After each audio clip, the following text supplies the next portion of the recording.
সুপ্রিয় ভাইস্তা ভাস্তিরা, অনেক কদিন হলো দেখা সাক্ষাৎ নাই। আর দেখা সাক্ষাৎ হবি বাকি করে কও।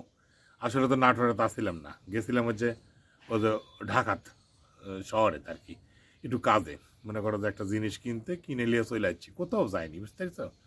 তো এখন যে জিনিসটার জন্য তোমার সাথে প্রথম কথাটা কই, সেটা হচ্ছিল এই দেখো, এটা হচ্ছে হানিফ কেটিসি পরিবহনের একটা টিকিট, বুঝতে পারছো? এই গাড়ির চড়ে ওই তোমার ওই ঢাকার থেকে নাটোরে আসনো। উরি বাপ রে বাপ, কি সুন্দর পরিবহন, বুঝতে পারিস? মানে এর প্রশংসা করে শেষ করা যাবি না। মানে হানিফ কেডিসি পরিবহন মনে করো, মানে মানে সড়ক পথে বিমানের ছোঁয়া, রকেটের ছোঁয়া, বুঝতে পারিস?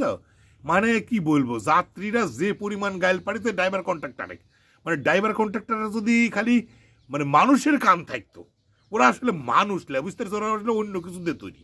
যদি মানুষ থাকলো, মানুষ হইলো নি, তাহলে পরে ওরা মনে করো ওটি মনে করো এই স্ট্রোক করলো নি, মানে গাইল শোনার পরে, বুঝতে পারছো? এইরকম হচ্ছে আর আসার ব্যবহার।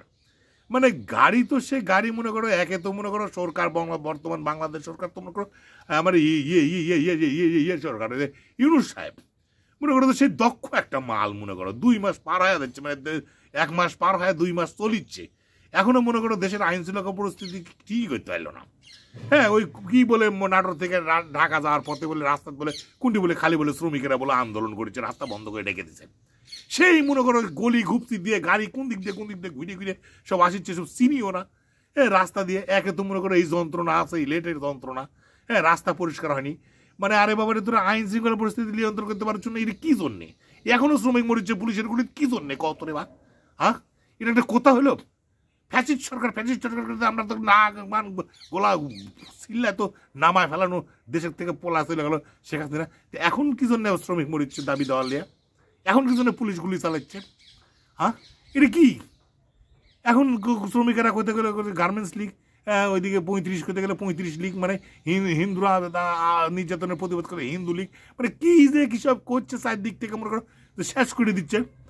হ্যাঁ, দেশের পরিস্থিতি শান্ত করা লাগবে না? হ্যাঁ, যে কথা করছিলাম ওই কথা পরে আবার করছি।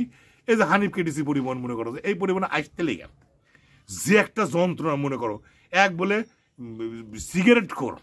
এখন তো গাড়ি ঘোড়া সিগারেট খাওয়া নিষেধ, ড্রাইভার তো মনে করো তাও মাঝে মধ্যে ফুক ফুক করে খাইছে। হ্যাঁ, এখন ড্রাইভার মানুষ, অনেক দূর যাত্রা পথে খাওয়া লাগতেই পারে। এটা ড্রাইভারের জায়গায় থাকার জন্য হোক বা মনোসংযোগের জন্য হোক, এটা একটা ব্যাপার থাকতে পারে। ড্রাইভার না খাইলেও মাফ করে এটা দিলাম, ফুক ফাঁক করে জানলা দিয়ে একটু গন্ধ আসছে, ঠিক আছে, ওটা মাইনে। কিন্তু এই যে এক জায়গায় যা দাঁড়াইলো, ফুস করে একটু চেকিংয়ে দাঁড়াইলো, আর মনে করো কয়েকজন হর হর করে নেমে চলে গেলো সিগারেট বিড়ি খেতে। যাক, গাড়ি 5 মিনিট দেরি হলো চেকিংয়ের সময়, হোক এটা মানে নিলাম, দেরি হলো। একজন যাত্রী বলে থেকে গেছে, সেই গাড়ি আর ধীরে ধীরে যায় না, পিছন থেকে বলে অন্য গাড়ির ছেড়ে হাসিচ্ছে।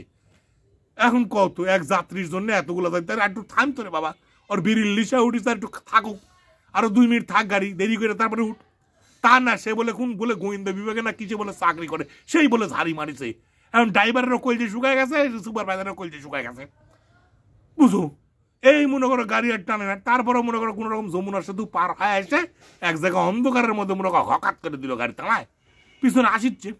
এই তো যাত্রীরা গেল সেই খেপে, গাল গুতা পাইরে পাইরে মানে যাতা মাতা করে। এখন মনে করো ড্রাইভার আর হেল্প মানে কন্ট্রাক্টর তো মনে করো আর পারেই না। তুই হোটেলে নিয়ে যা, তো একটা মুখ খারাপ করে তুই তুকারি করে গাল পাড়া শুরু করলো, করে নিয়ে মনে করো যায়, তারপরে হোটেলে দাঁড়ালো। সে হোটেলে দাঁড়ালো, তারপরে তো মনে করো তো কোনবা হোটেলে তো 20 মিনিটের দেখা মনে করো আরো 25-30 মিনিট হয়ে গেল। হ্যাঁ, তো যাই হোক, বেচারা তখন ওই গোয়েন্দা কর্মকর্তা না কুন্টিকার কি কর্মকর্তা, একবার এক কথা একবার সে তো এসে উঠে বয়নেটে বসলো, ভিতরে আর ঢুকে না, যাত্রী রসে পড়ে সে তো আর ভিতরে ঢুকে না, পরিচয় দিতে পারে না। তারপর আবার বড় বড় ওটি থেকে লেকচার দিয়ে ফোন করে আবার ইয়ে ধরায় দিচ্ছে, ইয়ে তো অভিযোগ কেন্দ্রে ফোন দিয়ে ধরায় দিচ্ছে, হ্যাঁ আমি অমুক তমুক এই সেই এই যে এই করছে। তারপর সুপারভাইজার ধারি মারিচ্ছে, তারপরে ধরো সুপারভাইজার এসে কুকু কুকু করেছে, আর ভিতর থেকে আবার গাইল, হ্যাঁ তুই কুন্টিকার কি গোয়েন্দা রে, যাতা মাথা কইলো, হ্যাঁ কি গোয়েন্দা রে তুই? হ্যাঁ, দেশের সারা প্রধানমন্ত্রী আমরা সারা তারা দিন দেশ থেকে অন্যায় করার জন্য তুই এখনো ভাব লিচ্ছু গোয়েন্দা গোয়েন্দা করে। কও জানে সহ্য হয়? ওই ওই ওই লোকটার তাহলে বুঝো, ওই লোকটা কিসের নিজের মান সম্মান শুদ্ধ ডুবাইলো, গোয়েন্দা বিভাগের মান সম্মান শুদ্ধ এখন সত্যি না মিথ্যে কথা তা উনি জানে। এর তো পরিবহনের তো ব্যবহার বুঝো। হ্যাঁ, খালি এক জায়গায় 3-4 জন যাত্রী নেমে যায়, তার সেন্টারে যায় একজন করে যাত্রী তুলে গেলে, বুঝো? তে বাবু এইসব তো ভিআইপি পরিবহনের আসার ব্যবহার ভিআইপির মতো হওয়া লাগবে। হ্যাঁ, আমি রওনা দিয়ে শুনে হচ্ছে হলো 3:30টার গাড়ি, ঢাকা কল্যাণপুর থেকে 3:30টা ছোট একটা গাড়িতে করলে যে বড় গাড়ি তুলে দিল। সেই গাড়ি এসে নাটোরে আমাকে নামাই দিল 10টা বাজতে 3 মিনিট বাকি আছে বাইপাসে। বুঝো, এই হচ্ছে আমার সেবার মান। তো বাবা তোমরা সেবা ভালো করো, কেটিসি আনিক না ভালো করলে কিন্তু জনগণ তোমরা কিন্তু ভালোভাবে দেখে শুনে চলবে গাড়িতে। ঠিক আছে, ভালো থাকো, টাটা। আর অন্য কথা পরে করছি।